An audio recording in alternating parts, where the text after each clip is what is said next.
ఆఫీసుల తరం కాలేదు. అలాంటివి మన సరుకులు పట్టుకుని మనకే సవాల్ వేసి వాడిని ఒక్కసారి నా కంటితో చూసి నా కత్తితో నరకాలి కోరికగా ఉందిరా. అన్నా, వాడి పేరు విజయ్. ఈ సిటీకి కొత్తగా వచ్చిన పోలీస్ ఆఫీసర్ వాడు.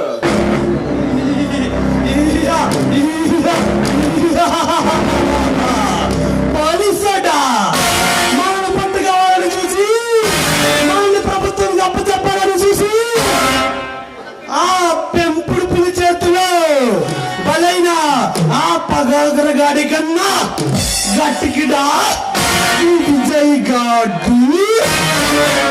అన్నా, వాడు పోటుగాడు కాదు, రాడ్డు తెల్ల రుస్తుమంట. మనలాంటి